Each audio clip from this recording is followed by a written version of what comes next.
What's up guys, welcome back to the channel, and today I am back with a video where this time once again, we're looking at the NBA playoffs, and specifically, the best individual championship run for every franchise.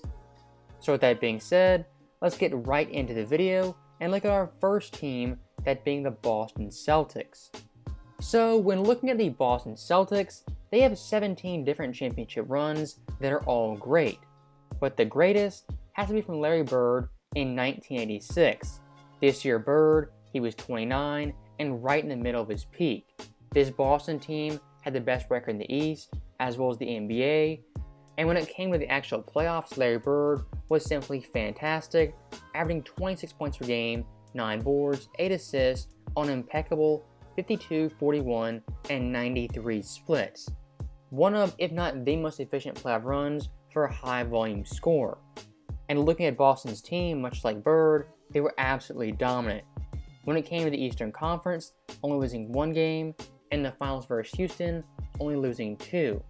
And Bird in that final series, once again, was absolutely fantastic, averaging 24 points per game, 9.7 boards, 9.5 assists, on 48, 37, and 94 splits, en route to his team winning the championship. Now the next team we have up is the Nets, with their best championship run being from Dr. J in 1976 in the ABA's last ever season. This year Doc averaged 29 points per game, led the league in scoring, and his team won 55 games, the second most in the ABA. And when it came to the overall playoffs, one of the more underrated runs in basketball history. He averaged 34.7 points per game, the most in the playoffs, 12.6 boards, 4.9 assists, 2.0 blocks, 1.9 steals on 53% shooting. For his Nets team, he led them in points, rebounds, assists, as well as steals.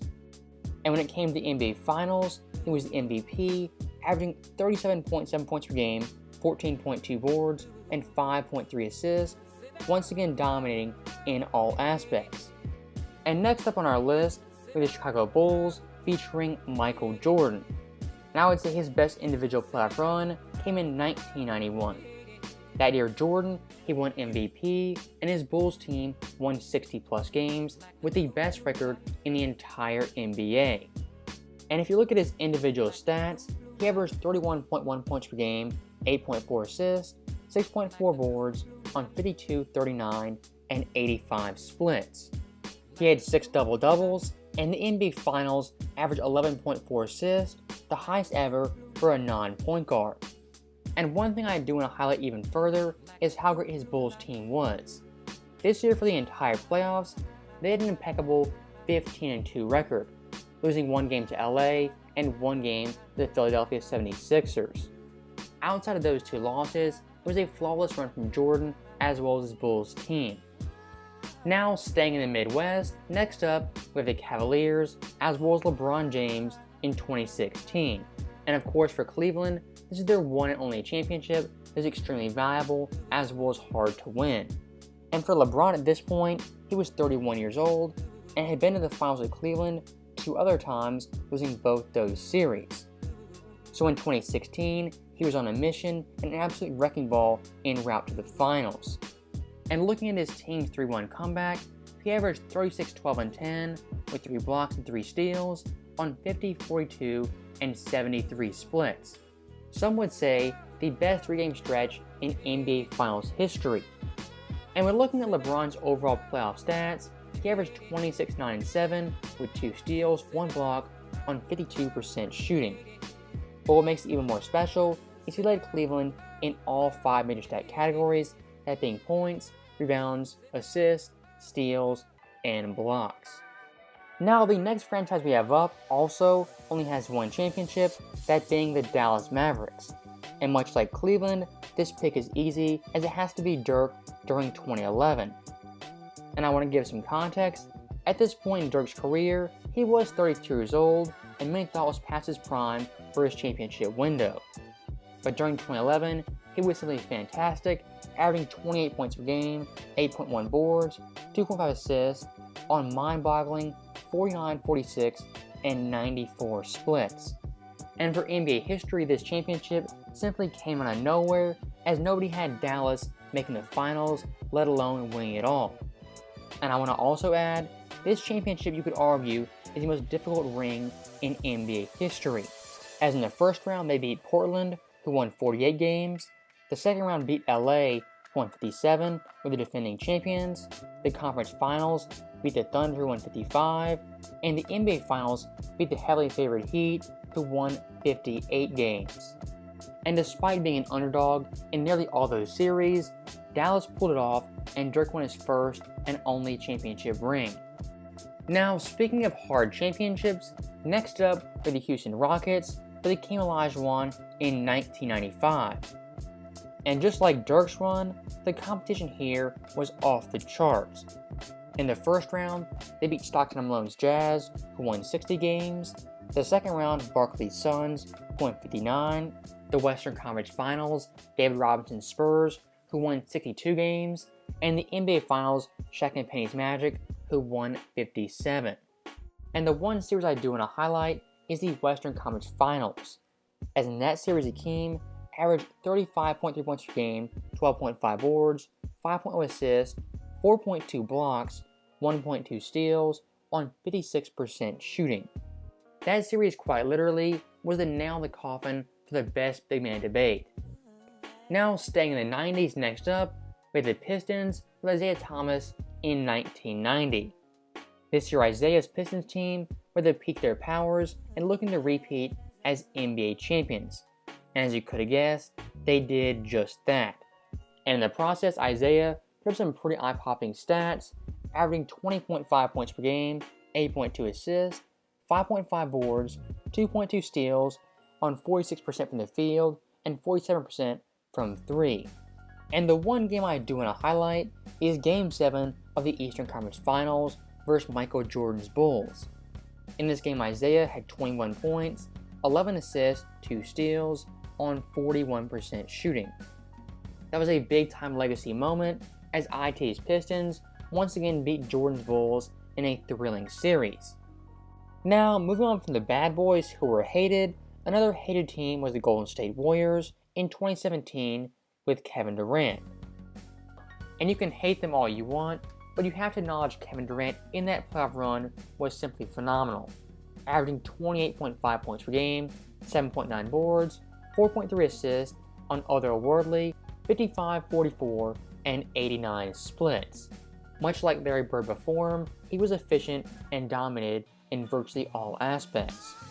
And Golden State this year, of course, they had the best record, and when it came to the playoffs, went 16-1, only losing one game to the Cleveland Cavaliers in Game 4 of the finals.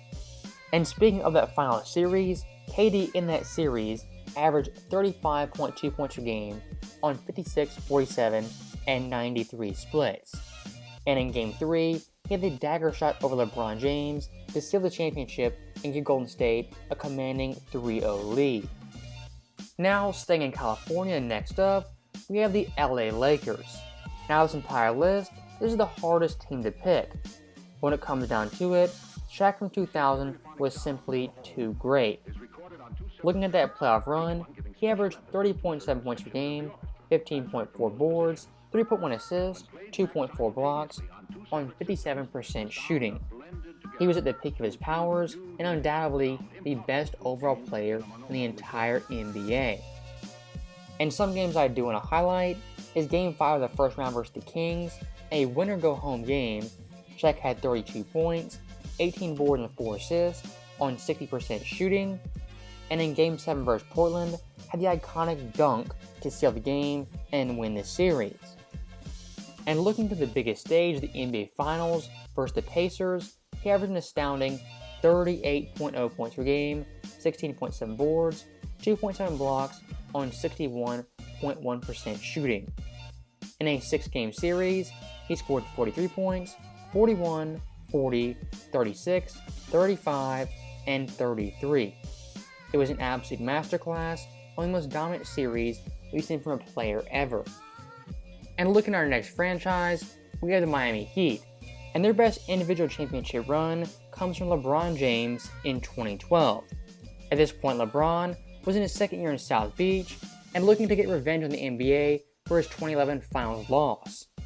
And this year LeBron in the playoffs was simply spectacular, averaging 30.3 points per game, 9.7 boards, 5.6 assists on 50, 26, and 74 splits. And out of this playoff run came one of LeBron's most iconic games. As in the Eastern Conference Finals, his Heat team was down 3-2, headed to Boston for Game 6.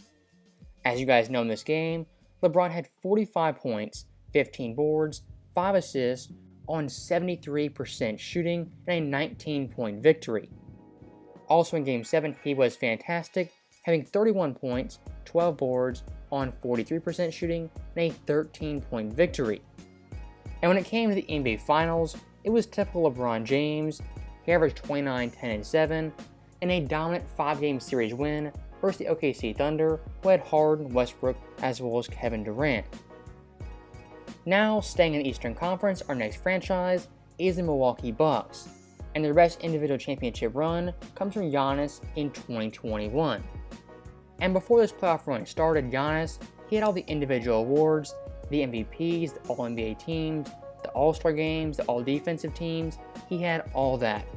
But what he was looking for was the elusive Larry O'Brien trophy. And in this run, Giannis did everything he could to catch it, averaging 30.2 points per game, 12.8 boards, 5.1 assists, 1.2 blocks, 1.0 steals on 57% shooting. And looking at individual games, the one game I always look to is Game 7 in Brooklyn in the second round. In this game, Giannis had 40 points, 13 boards and 5 assists on 15 of 24 shooting. And looking into the NBA Finals after Game 1, when Giannis was hurt, he went 2,000 Shaq, averaging 38.2 points per game, 12.4 boards, 5.2 assists, 2 blocks and 1 steal on 62.5% shooting. It was an all-time great series, capped off one of the best games of all time, where he put up 50 points, 14 boards and 2 assists, 5 blocks on 16 of 25 shooting, and a 7-point Bucks win to clinch the championship. And when speaking of championships, the New York Knicks don't come to mind when talking about recent NBA history. But back in the day, they were one of the best teams in the entire NBA, and one of their best players was Willis Reed in 1970. And when it came to the playoffs this year, he averaged 23.7 points per game, 13.8 boards, 2.8 assists on 47% shooting for an all-time great New York Knicks team. And when looking at his best games in this playoff run, I'd like to highlight one game in the conference finals versus Kareem's Bucks. In this game, Willis Reed had 32 points, 10 boards and 4 assists on 14 of 22 shooting. Also in Game 1 of the finals versus Wilt Chamberlain, he had 37 points, 16 boards and 5 assists on 16 of 30 shooting. And speaking of that final series, before his devastating injury, he was dominating, averaging 32, 15, and 4 on 49% shooting. But after Game 6, he'd be hobbled and largely ineffective for the Knicks team. But the one thing I have to say is that in Game 7, he inspired the Knicks and really propelled them to win that championship game.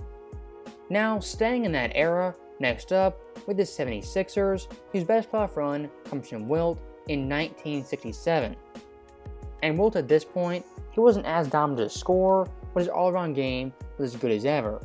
In this year's playoff run, averaging 21.7 points per game, 29.1 boards, 9.0 assists on 58% shooting. And at this point in time, Wilt's team won an NBA record 68 games, only losing 13.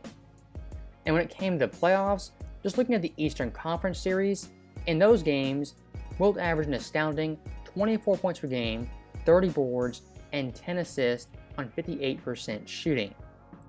Now, heading back out to the West Coast, the next team we have up is the Portland Trail Blazers, and their one lone championship came in 1977, and their best player in that run was undoubtedly Bill Walton. And before injuries, Bill Walton was the best passing big in the game, and from an all-around perspective, one of the most dominant players, averaging 18.2 points per game, 15.2 boards, 5.5 assists, 3.4 blocks, 1.1 steals on 51% shooting. And for his Portland team, he virtually did everything. He was one of their best scorers, their best rebounders, and by far their best facilitator and defensive presence. And speaking of this Portland team, they only won 49 games and unexpectedly made it to the NBA Finals. And in that series, Bill Walton had one of the all-time great big man stat lines, averaging 18.5 points per game, 19.0 boards, 5.2 assists, and 3.7 blocks. And speaking of an all-time great big, next up, we have the Spurs and Tim Duncan from 2003. At this point, Duncan was already an NBA champion and a multi-time MVP. And when it came to the 2003 playoffs, once again, he was in rare form, averaging 24.7 points per game, 15.4 boards, 5.3 assists, 3.3 blocks, on 53% shooting.